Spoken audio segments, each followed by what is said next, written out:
Good morning everyone, welcome to my another mini blog. Hope you all will like it.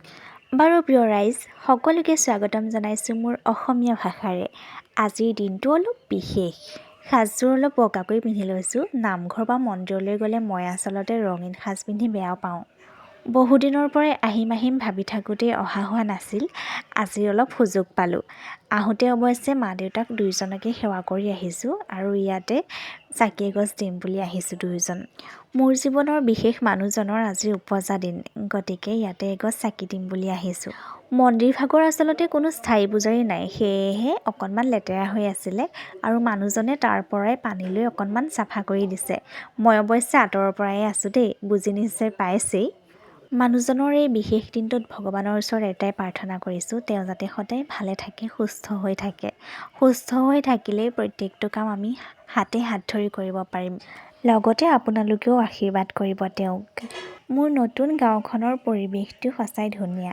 ৰ'দৰ পোহৰত একদম জিলিকি উঠিছে আৰু এয়া আমাৰ নামঘৰ দেই।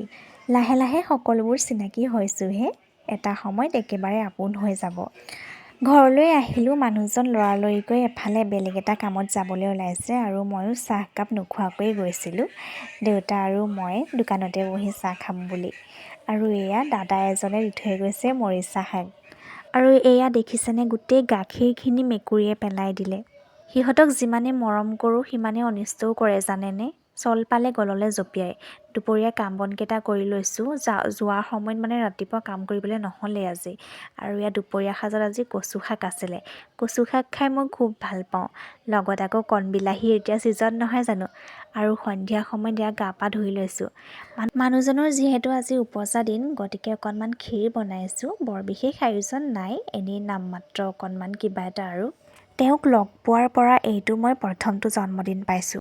মোৰ এটা ডাঙৰ আশা আছে, তেওঁৰ জন্মদিনত ভাল কিবা এটা কৰা। ভগৱানে যদি শক্তি দিয়ে নিশ্চয় অনাগত দিনত কৰিম।